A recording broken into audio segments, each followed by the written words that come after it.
En este repaso por algunas de las instituciones de espacios escénicos de nuestro país que corresponden a, como decíamos, a los 3 modelos básicos de gestión de espacios escénicos, aunque, como digo, no hacemos aquí un debate específico sobre modelos de gestión de espacios, sino en base a lo que se hacen algunos de ellos concretos, pertenecientes a cada uno de los modelos, por reflexionar sobre, desde lo concreto, lo que puede servir para lo general. Entonces, hoy tenemos aquí a Juan Ignacio Herreros. Él es, me vas a permitir que lo diga, lo escribe así, él es un obrero cultural a tiempo completo, es una cosa divertida, pero en realidad él es un técnico superior de actividades culturales y educador social, que en estos momentos ejerce como jefe de programación de la Fundación Municipal de Cultura del Ayuntamiento de Valladolid, donde dirige el Departamento de Programación Cultural, es director del TAC, seguramente conocéis, el Festival Internacional de Teatro de Calle, y de él depende la gestión del Laboratorio de las Artes de Valladolid, el LAVA, que es precisamente el espacio al que vamos a dedicar la atención, un espacio de titularidad pública, en este caso, como digo, del Ayuntamiento de Valladolid.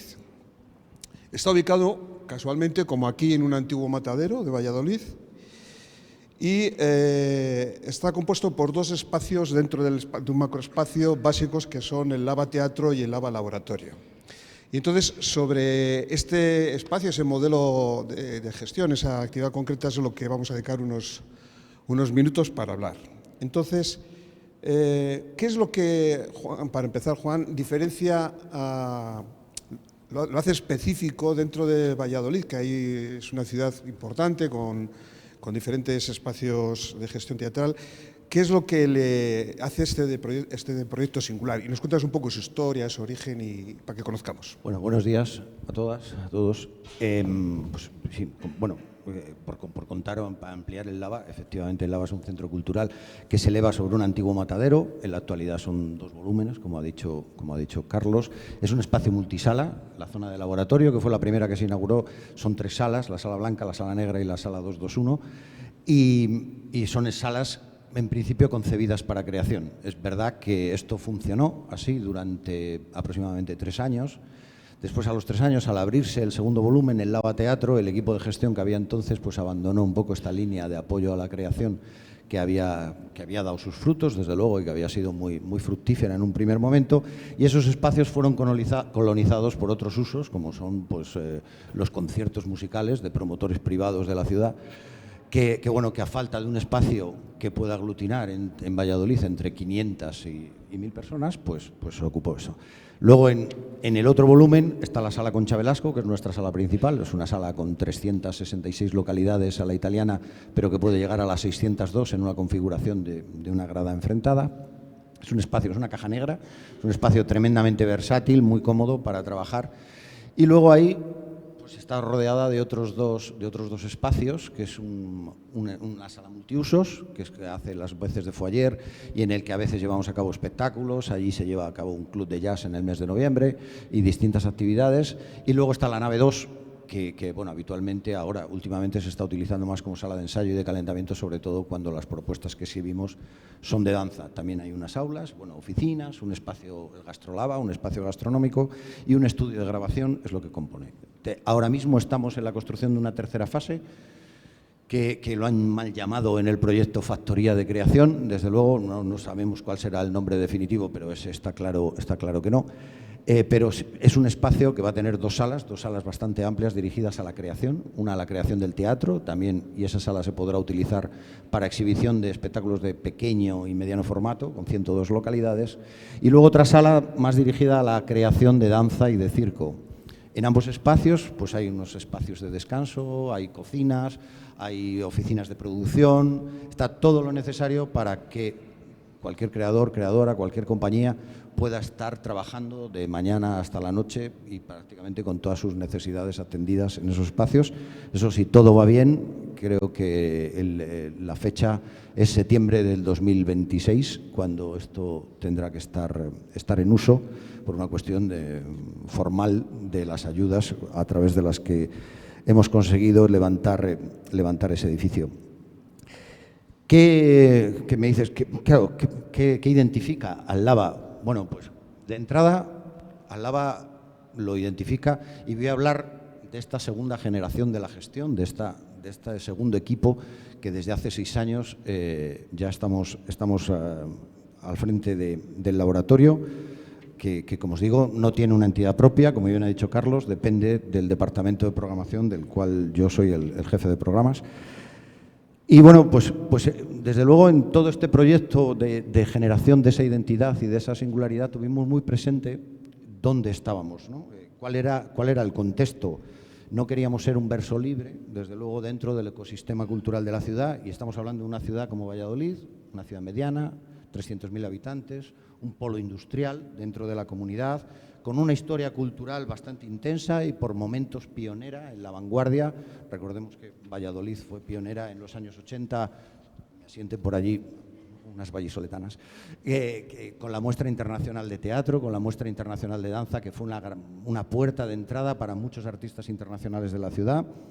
Aparte de eso, en este momento contamos con 5 teatros privados, 2 salas alternativas, un auditorio de gestión regional de la comunidad autónoma y 2 espacios municipales, 2 teatros municipales, el Teatro Calderón y el Complejo del Lava. Además de toda una red de teatros que casi llega a una veintena de centros cívicos que también cuentan con espacios escénicos en la ciudad.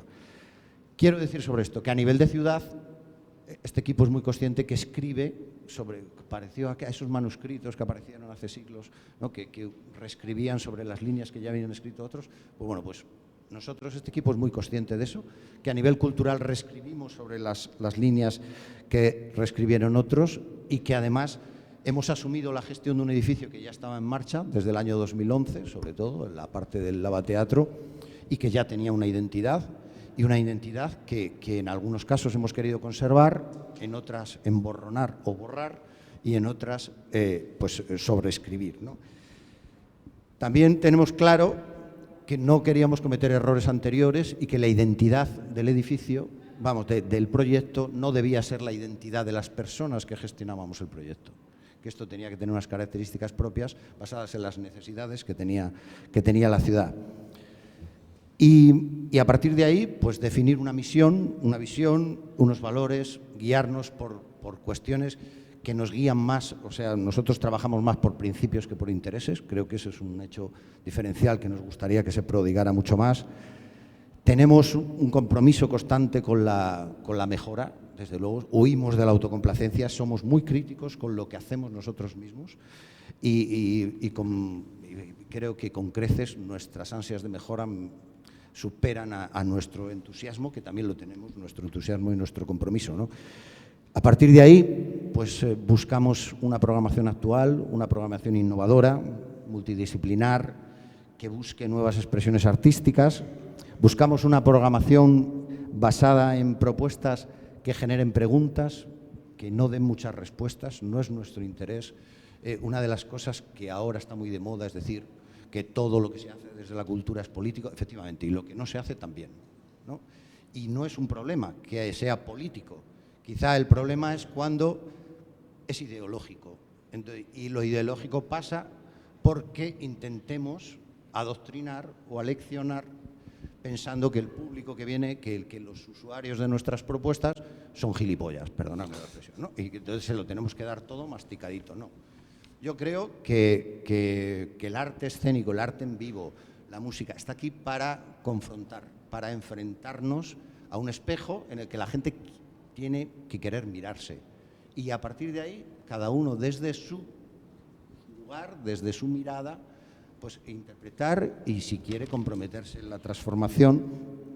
Entonces, somos muy restrictivos con esto. Es decir, cualquier cosa, cualquier propuesta que nos llega, ya sea de mediación, ya sea de exhibición, no queremos que lleve implícita el dirigir a la gente hacia algo.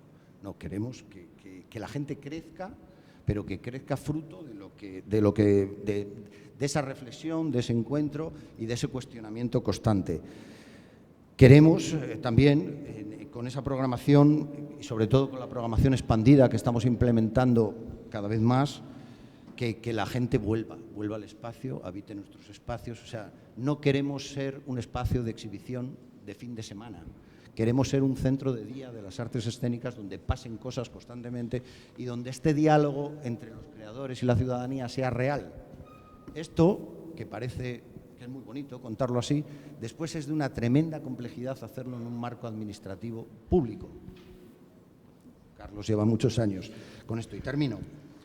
Y bueno, y desde luego creo que la identidad también nos lleva a ser una ventana de oportunidades para todos los agentes de la cadena de valor del sector, ¿no? Entonces, entre esta especialización en la oferta que ofrecemos, él decía antes, diriges, yo creo que otra singularidad que tiene el LAVA, desde luego, es que entendemos la dirección del centro de una manera muy horizontal. Yo comparto dirección, y no me duele en decirlo, con mi compañera de departamento, con Charo Arconada, una de las profesionales, sin duda alguna, mejor formadas y con mayor conocimiento del arte contemporáneo, del arte en vivo y especialmente del arte de calle. Y creo que esto, además, estas dos miradas, porque aunque tenemos muchas confluencias, son dos miradas diferentes, también contribuyen a que este espacio tenga singularidad. Luego hay otra cuestión, me estoy extendiendo un poco, lo sé, pero me has preguntado ya por las diferencias. Tenemos la singularidad, y creo que eso nos diferencia de muchos sitios, que somos antipáticos en la gestión. Así de antipáticos, has dicho. Somos antipáticos, sí. ¿Por qué nos ha llevado a esto? Pues la falta de concesiones instauradas. Quiero decir con esto, generalmente esto es muy mal entendido por parte del sector cultural muchas veces y principalmente por parte del sector creativo a nivel local, que interpreta en esto una desconexión. No, lo que sí, nosotros buscamos la reciprocidad, buscamos vínculos con la parte creativa más allá de la fría y mera contratación. Cuando, desde luego, buscamos... Sí, es que me muevo mucho, ya. ¿Qué le voy a hacer? Voy a intentar pegarme aquí. Entonces, dentro de ese vínculo buscamos esta reciprocidad. Quiero decir que cuando detectamos que alguien viene defendiendo exclusivamente sus intereses y que no está mirando por los intereses, por alinearse con el ideario del centro, con el ideario del proyecto, pues nos volvemos antipáticos. Somos conscientes de ello y por esa falta de concesiones, ¿vale? Y eso es... Entonces, bueno. Juan, perdona que te corte. Hemos estado hablando estos días dentro de este diario que estás diciendo y tal. El LAVA, que hemos estado comentando, sobre todo el primer día, ¿cómo asume la diversidad de la realidad de la ciudad de Valladolid, donde supongo que habrá gente racializada, poblaciones diversas? Está el mundo de la juventud, está la mujer como un tema a tener en cuenta, los temas de igualdad, etcétera. LAVA tiene una acción reflexionada y pensada en estos ámbitos. ¿Y cuál es la presencia de estos sectores tanto en la programación como en sus públicos? A ver, tenemos una reflexión hecha sobre esto y sobre las estrategias y sobre esta naturaleza de servicio público que tenemos y esta vocación que figura en nuestra misión y, desde luego, reconociendo esta diversidad y esta pluralidad que tiene ya una ciudad como Valladolid. Pero tampoco somos amables en esa reflexión.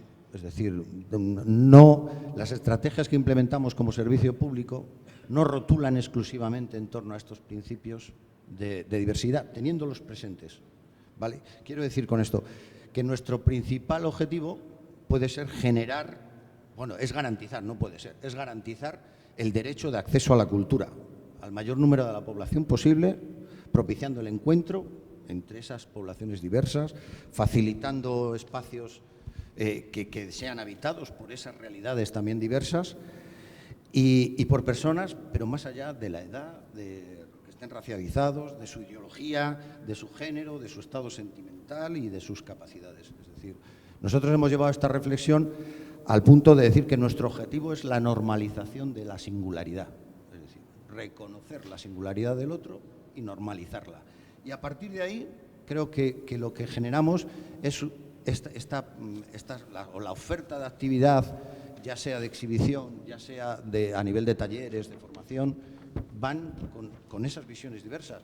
Después el resultado de todo esto, cuando se cuantifica, yo invito a cualquiera que entre en la página web y vea que nos salen programaciones tremendamente equilibradas. No esquivamos ningún tema, hablamos de temas de realidad como hay que hablar desde el interrogante, como os decía antes.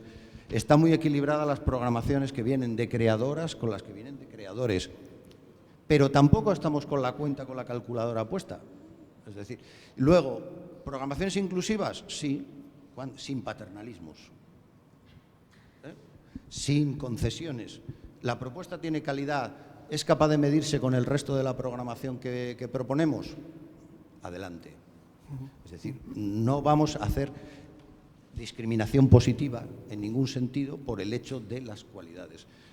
Tiene que ser la propuesta la que nos encaje. Claro, esto os decía que no era amable. Compartimos la visión de quienes piensan que lo que no se ve no existe, pero como todo tiene matices, ¿no? Entonces yo cuando me dicen esto, lo que no se ve no existe ya, y lo que se ve depende de cómo lo mostramos. Y muchas veces queremos presentar cosas para vencer, pero como os decía antes, yo prefiero convencer, no prefiero vencer. Entonces creo que ahí en cómo se muestran las cosas.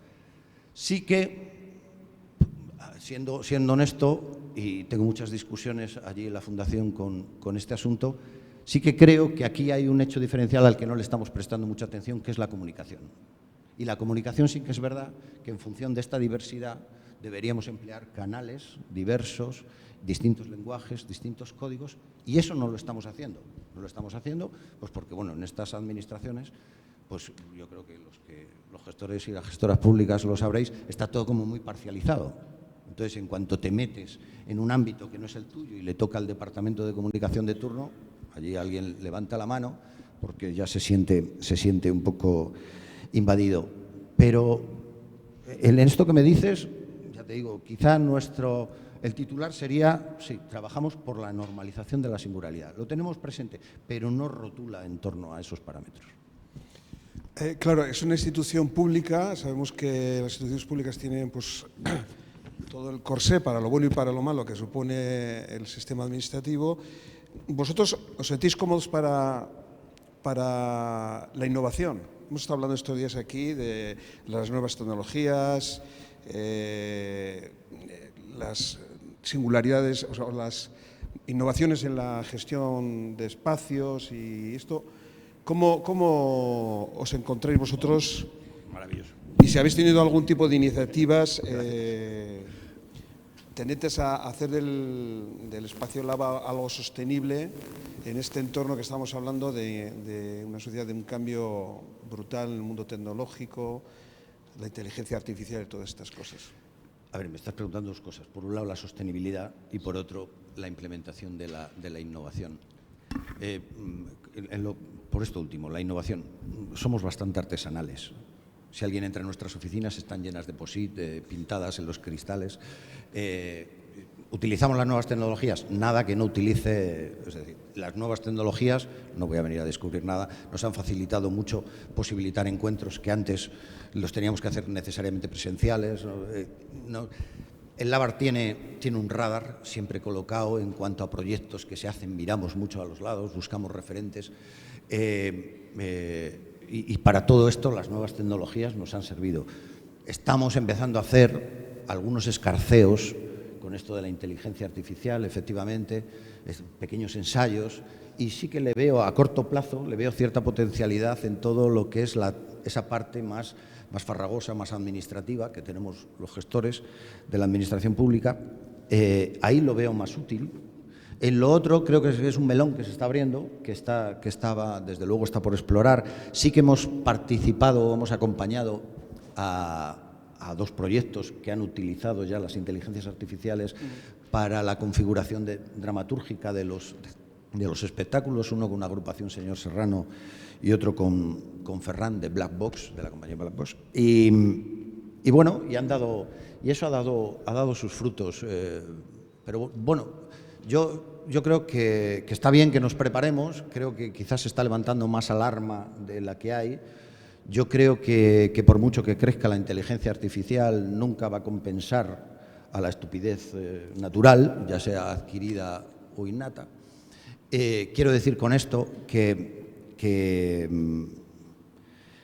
las inteligencias artificiales yo las veo más como un espejo que van a reflejar las cualidades de uno. Es decir, quien las utilice, la persona inteligente que las utilice con inteligencia va a parecer más inteligente, y el que sea idiota va a parecer mucho más idiota, porque desde luego no sabrá sacarle toda la potencialidad que tiene.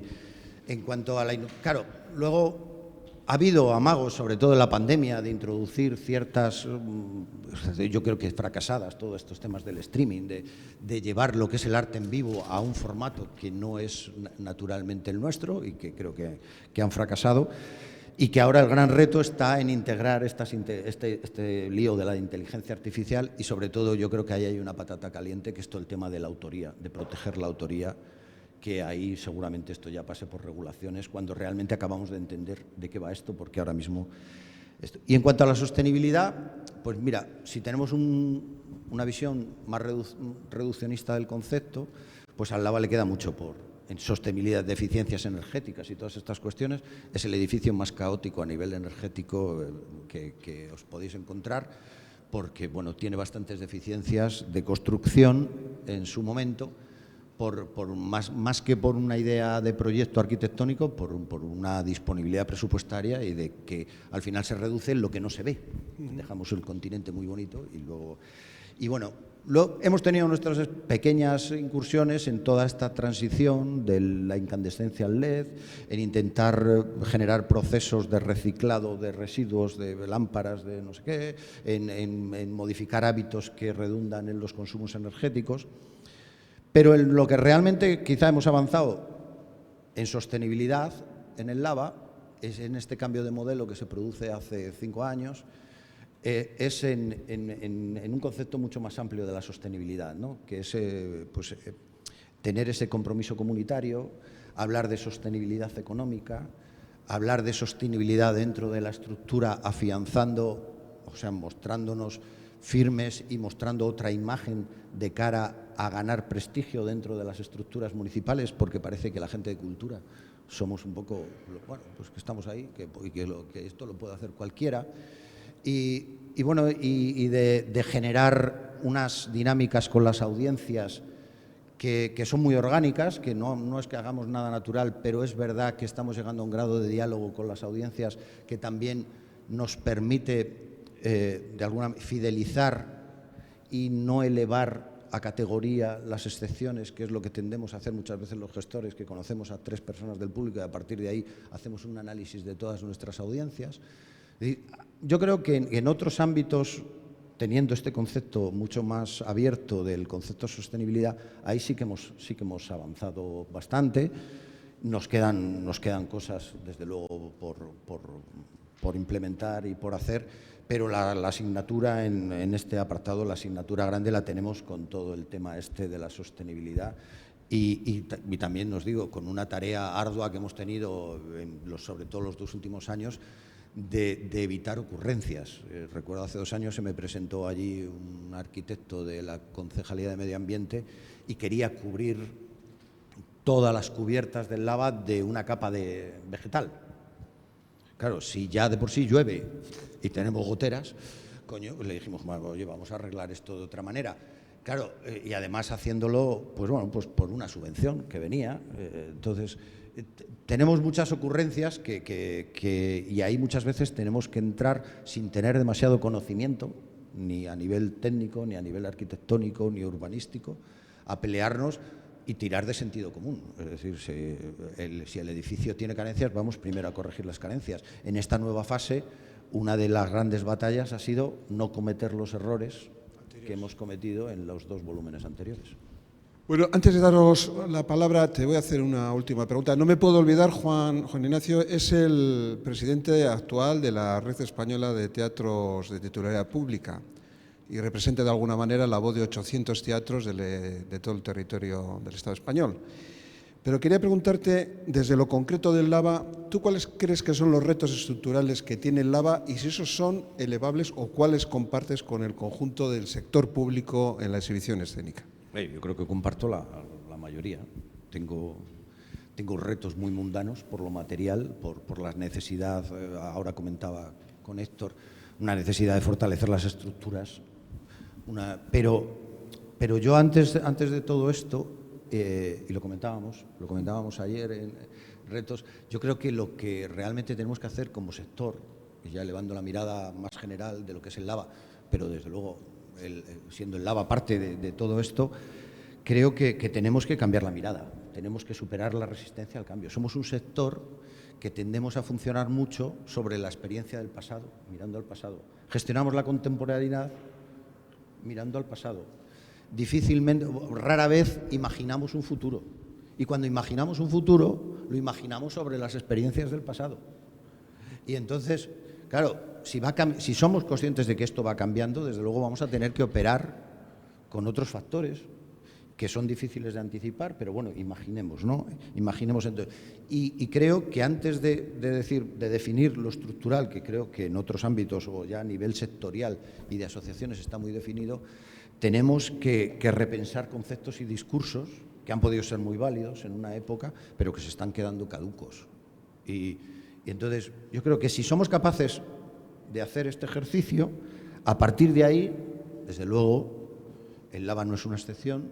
Cuanto mejor le vaya al sector, mejor le va a ir al LAVA, al Serantes Cultural que tú has dirigido, al Auditorio de León y a las salas alternativas y a los teatros privados y a las compañías y a todos los agentes del sector. Y pasa por cuestiones que yo he oído muchas veces a la presidenta de la Academia, que es el reconocimiento de los oficios de la cultura con todo lo que ello lleva, ya sea el estatuto del artista, ya sea todo el tema de la convalidación de la experiencia para el reconocimiento profesional, la revisión del marco normativo, que tú te has peleado mucho para que realmente adecuemos el marco normativo a las singularidades de este sector para que esto pueda salir adelante con todo el potencial. Creo que nos falta definir las políticas culturales de una vez. Yo llegué a Valladolid, a mí me hablaban de planes estratégicos. Cuando pido el plan estratégico no existe. Se confunden las programaciones culturales con las políticas culturales. Creo que tenemos que llegar a un tentetieso de llegar a definir y a llamar las cosas todos por su nombre y a saber que una programación cultural no es la política cultural.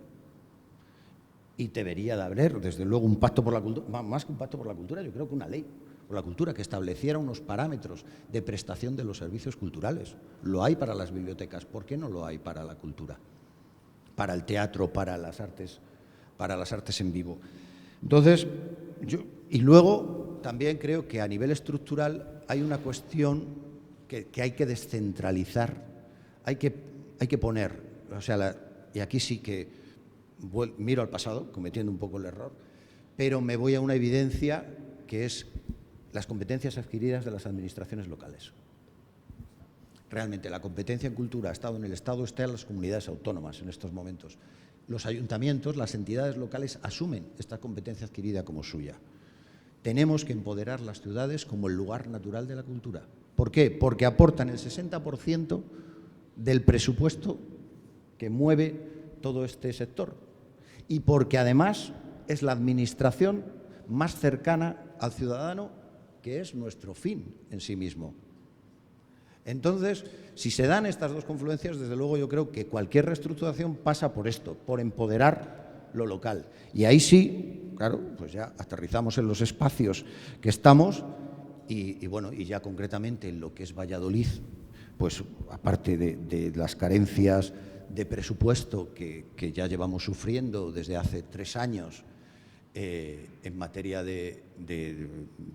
sobre las partidas que yo gestiono, en materia de cultura, pues yo creo que también en una ciudad como Valladolid es una ciudad en cuanto a planteamientos tremendamente cortoplacista, donde se está abusando excesivamente, invirtiendo muchos recursos en la eventización de la cultura, y esto no está sumando en favor de un progreso y de un crecimiento cultural. Creo también, al hilo de lo que decía antes, de empoderar lo local, que vamos hacia un contexto social donde las relaciones entre las instituciones y los ciudadanos van a cambiar las formas de relacionarse. Entonces, tenemos que que anticiparnos, por una vez no ser reactivos, intentar ser mucho más proactivos y fortalecer estos canales de comunicación con la ciudadanía, porque esos canales de comunicación van a dar formación a la ciudadanía, van a hacer una ciudadanía más crítica, más formada, más exigente, y eso va a hacer que los que tenemos la responsabilidad de gestionar servicios seamos mucho más escrupulosos en la gestión de los recursos, gestionemos mejor, las propuestas artísticas también sean mejor porque se van a encontrar enfrente a un público más exigente.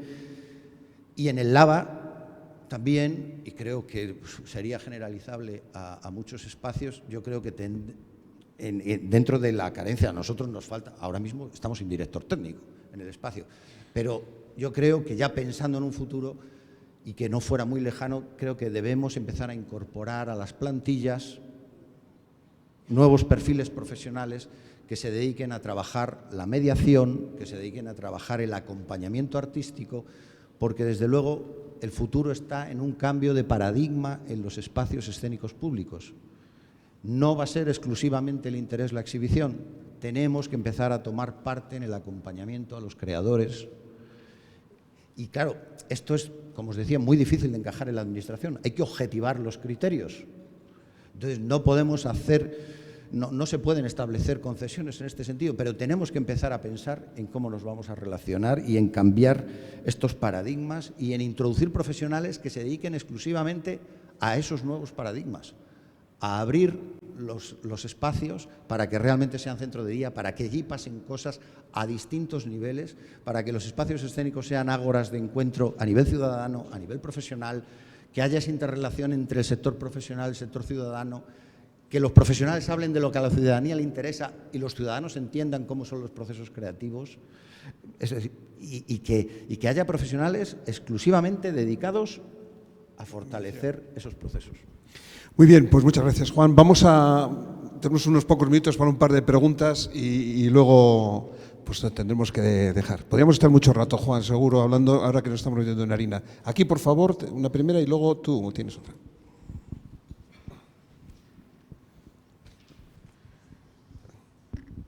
Hola, buenos días, gracias. Soy Asier Andueza. A ver, me interesa mucho esta naturaleza como bipartita que tiene el proyecto, ¿no? La parte laboratorio, la parte exhibición con el teatro. Quisiera saber hasta qué punto son mundos estancos o hasta qué punto hay un trasvase fluido de entre un espacio y el otro o se retroalimentan uno al otro.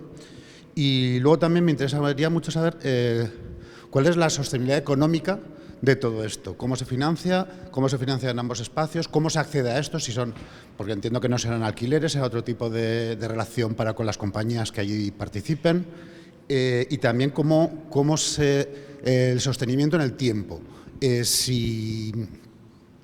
Si estamos hablando de cosas, hablabas del cortoplacismo, también cuál es la relación que se genera con los agentes culturales locales o los que participen, no sé si estáis abiertos más allá de lo local, a lo internacional, a lo nacional, no sé un poco cómo estáis trabajando, pero si existe una relación prolongada en el tiempo o planeáis algo plurianual o, no sé, de más larga duración.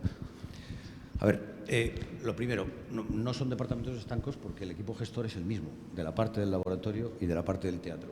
Somos dos, con un auxiliar administrativo y un administrativo. Este es el equipo que gestiona no solo el LAVA, no solo el TAC, sino además buena parte de los programas que se desarrollan en la ciudad, porque este es el departamento de programación de la Fundación Municipal de Cultura. Hacemos las Navidades, el Carnaval, bodas, comuniones, bautizos. Entonces, no hay departamentos estancos.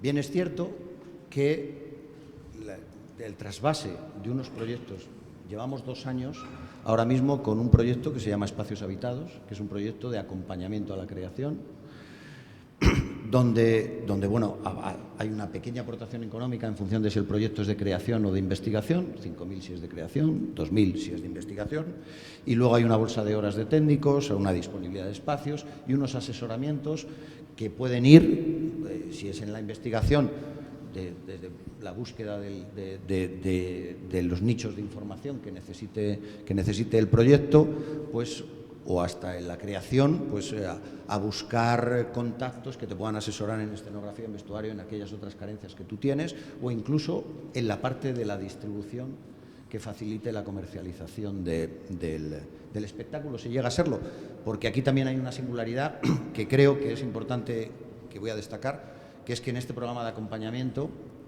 no hay una obligación de llegar a tener un fruto. O sea, queremos poner la importancia en el proceso, ¿no? Entonces, que los artistas, los proyectos que nos llegan, nosotros no le vamos a exigir que al final aquello acabe cuajando. Habrá cosas que acaben cuajando y habrá cosas que no. Y aquí es donde entra esta intercomunicación. De las cosas que no cuajan, desde luego, no llegan después a la parte del teatro, y de las cosas que cuajan, si entendemos, como te decía antes, sin concesiones, sin paternalismos, que es interesante que la audiencia que tiene el Lava, las audiencias que tienen el Lava, o que en algún tipo de programa de los que desarrollamos, que como os digo son muchos, cabe esa propuesta con margen y con idea de que aporte algo y contribuya a esas preguntas y a esa posibilidad de transformación que quiero ofrecer, el espectáculo estará y formará parte de nuestras programaciones. Pero le dejamos bien claro a la gente cuando llega, no estamos asumiendo ningún compromiso de programación. Te vamos a acompañar en un proceso creativo, ¿vale? Con el conocimiento que tenemos del sector, y si no lo tenemos lo buscaremos fuera para que haya quien te pueda informar. En el tema de la sostenibilidad económica, somos un proyecto 100% público. Esto se financia a través de la Fundación Municipal de Cultura de Valladolid y son presupuestos públicos. Contamos con alguna pequeña iniciativa de patrocinios, de mecenazgo para proyectos muy concretos, para el Festival de Jazz, para las jornadas flamencas. Siempre aparece algún pequeño patrocinador local que te hace un pequeño avío y te evita y le compra el alpiste al pájaro, ¿no? Pues realmente porque no tenemos grandes patrocinadores por una carencia. Estamos hablando mucho de lo que estaba hablando con Héctor ahora antes de empezar. Creo que otra de las carencias que tiene es una ley de mecenazgo consistente que realmente hiciera atractivo invertir en cultura, o como pasa en Francia, donde quien decida apostar por una compañía independiente tiene muchos más refuerzos y muchos más apoyos que quien decida apostar por un actor de banderas. Así de claro, ¿no? ¿Y cuál era? Perdona. La sostenibilidad. Nosotros, como te decía, siempre hemos intentado buscar vínculos con las. Y claro, nuestra primera cercanía es contratar a las compañías. Una vez que están, si vemos que aquello se alinea un poco con los idearios que nosotros planteamos, hemos intentado buscar vínculos. Tenemos ciertos vínculos con creadores, con compañías, tanto a nivel nacional como a nivel internacional, ¿no? Y luego lo que intentamos estar, desde luego, es tremendamente interconectados con instituciones que son similares a nosotros en tamaño. En recursos es difícil, porque somos muy pobres, pero sí que intentamos buscar eso, e intentamos buscar esta intermodalidad con asociaciones del sector y buscar cómplices. En el caso del Lava, pues como te decía, miramos a otros sitios, pues dependiendo. Ahora mismo estamos metidos en una cosa, mira, esto no te lo he comentado, de nuevas tecnologías, que es una aplicación que nos permita superar el Excel de Toni Tarrida, que es el jefe técnico, el director técnico del Mercat de las Flors, que tiene unos Excel maravillosos para producción, para un espacio multisala, y que nos permita gestionar el espacio multisala como una herramienta. Bien, pues estamos hablando para ver de qué manera somos capaces y con un objeto muy concreto.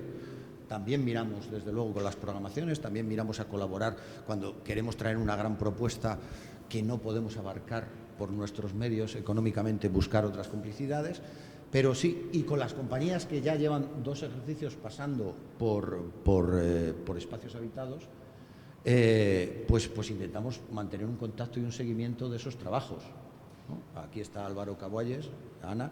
Ellos han tenido un proyecto, Gixun Dracones, un proyecto interesantísimo, una cartografía humana del barrio en el que se asienta el Laboratorio de las Artes, y ahora nos estamos planteando, a propuesta de él, pues una relación mucho más estable, mucho más concreta, que permita implementar ese modelo que hemos hecho muy concreto para un sistema, y que es un modelo exportable a otros espacios, y que os animo a los que tengáis posibilidad de hacerlo a que lo hagáis, pero llevarlo también a la programación estable y empezar a trabajar esos temas, esas preguntas, ese cuestionamiento. Bien, nosotros esa voluntad la tenemos.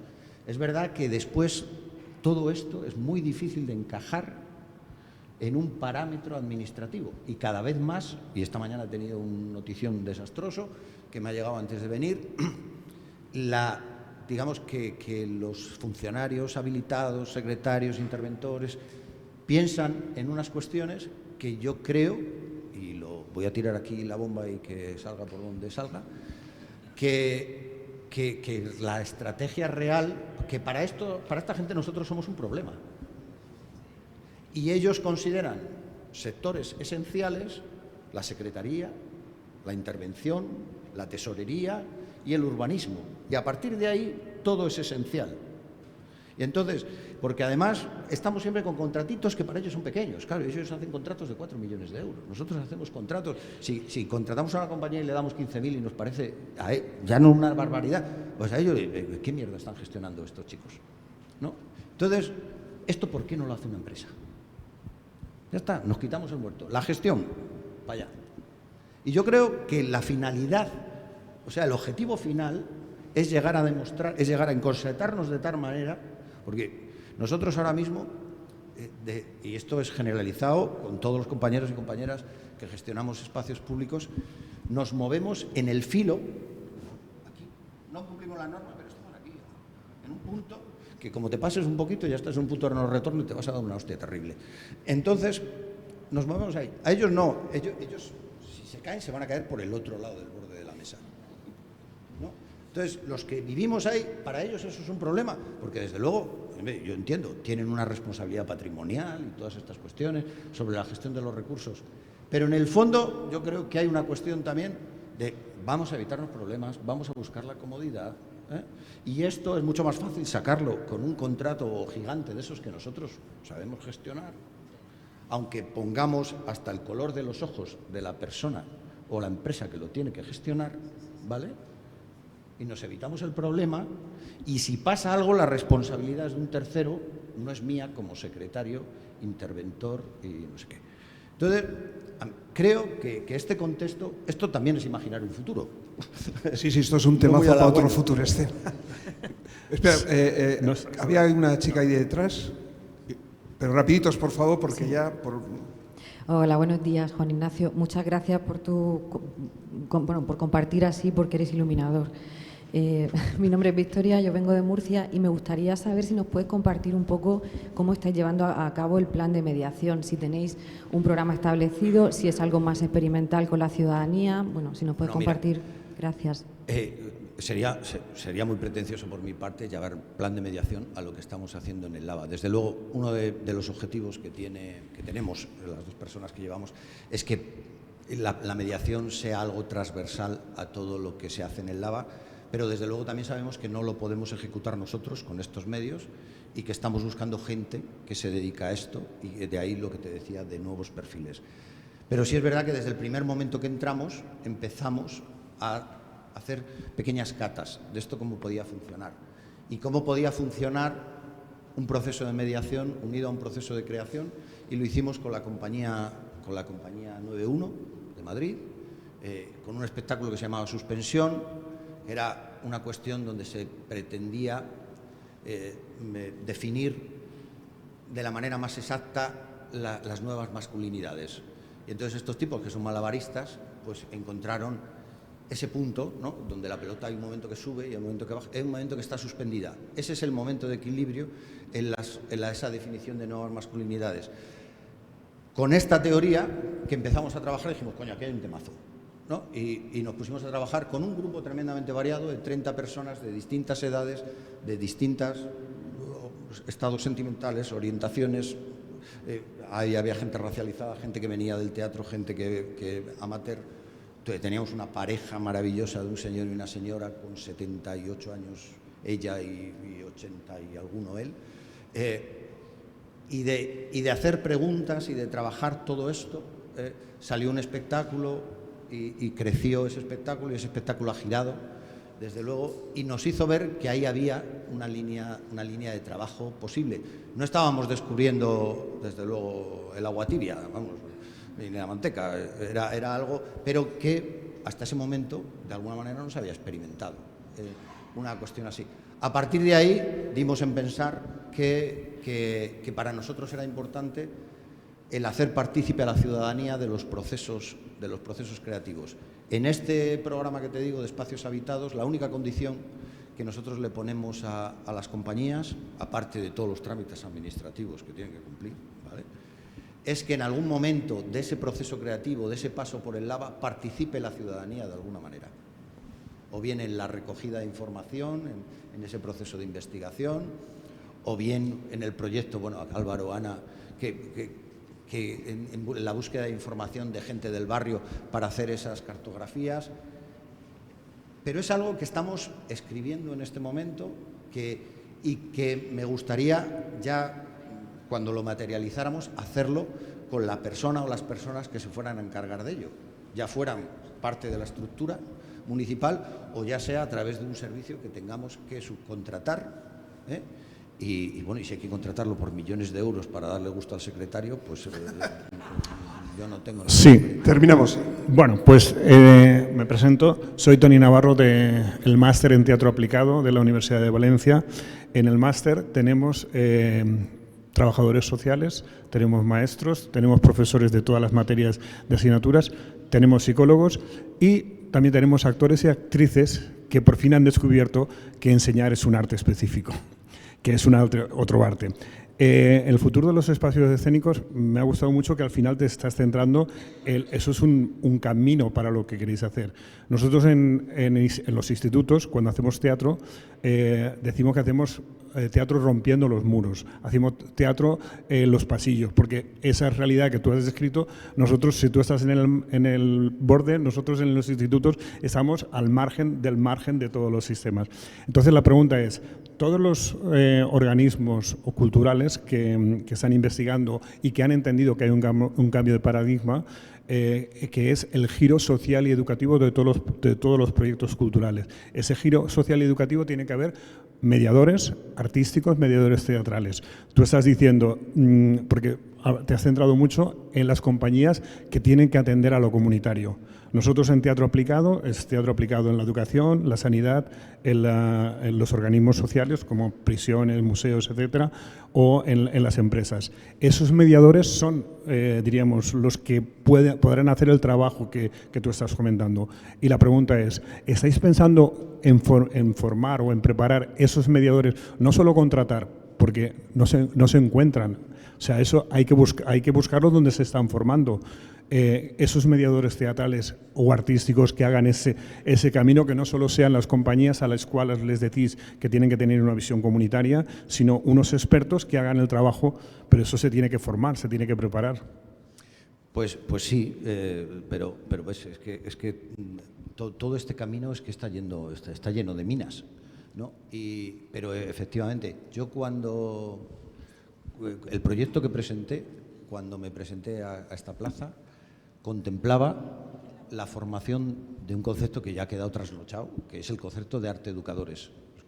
Coger artistas, formarlos en un ámbito además de secundaria, de institutos, secundarias, bachilleratos, y insertarlos en esos espacios. Claro, la primera dificultad que me encontré dentro de mi organización, muchas, dentro de la estructura municipal, porque nadie entendía que desde un espacio de exhibición estuviéramos pidiendo una figura que consideraban que podía encajar más en los equipamientos divulgativos, en los museos. De hecho, después de mucho dar la tabarra a mi anterior concejal de Cultura, que hoy es la ministra de Igualdad, al final se sacó una plaza de mediador, no sé si la denominaron exactamente mediador, porque perdí la atención por lo que te voy a contar ahora, pero se sacó para la estructura del Museo Patio Herreriano, no para el LAVA. ¿No? ¿Por qué? Porque allí consideraban que pues ya existía una figura parecida en el Museo de la Ciencia, externalizada, y consideraban que el Museo Patio Herreriano era más propio, o sea que esto que yo defendía encajaba mucho mejor en aquel proyecto, y desde luego el director del museo, Javier Ontoria, que es un tipo avispado y listo como el solo, pues supo rápidamente pues, coger el discurso de forma paralela, y a él le salió mucho mejor el tiro que me salió a mí. Pero me encontré con una dificultad después, que era la dificultad de entrar en los institutos. también con este plan. Y también nos hicimos la pregunta, ¿y quién se va a encargar de esta formación? ¿No? ¿Cómo? Entonces, bueno, yo en ese momento recuerdo que a la persona así que teníamos más a mano, que pasaba por allí, porque muchas veces estas cosas se resuelven con serendipias, fue Lucía Rodríguez Miranda. ¿Rodríguez Miranda es? Sí. Lucía Miranda, para nosotros. Y a Lucía se lo planteé y bueno, y de hecho hicimos un documento, ella empezó escribiendo un documento, íbamos haciendo modificaciones y el documento está todavía en mi ordenador y se llama Sueños para cuando se pueda. El documento, os lo juro, os lo puedo enseñar. ¿No? Entonces, sí que todo ese planteamiento, esta reflexión que tú has hecho, nos la hicimos hace 6 años, ¿no? Pero es verdad que es que son tantas los frentes y son tantas las prioridades y son tantas las urgencias que uno está en lo urgente y no está en lo importante, ¿no? Y aun entendiendo que el paradigma va por ahí, hoy tengo que asumir que vamos con mucho retraso sobre lo que a mí me gustaría y lo que le gustaría ahora mismo a las 2 personas que estamos dirigiendo ese espacio. Muy bien, muchas gracias, Juan. Muy amable, Gracias, nos has ilustrado del Lava, de lo público, en esta encrucijada histórica. Y vamos a tener que dejarlo porque es la hora de comer. Nos vamos a ver hoy, me lo recordaba César, no a las 4:30, por favor, sino a las 4, porque queremos acabar en el mismo tiempo habitual, pero tenemos que incorporar la presentación de las conclusiones de todo lo que hemos hablado a lo largo de estos 3 días, que nos ocupará un cuarto de hora, 20 minutos. Así que, por favor, a las 4 nos vemos aquí y muchas gracias a todos.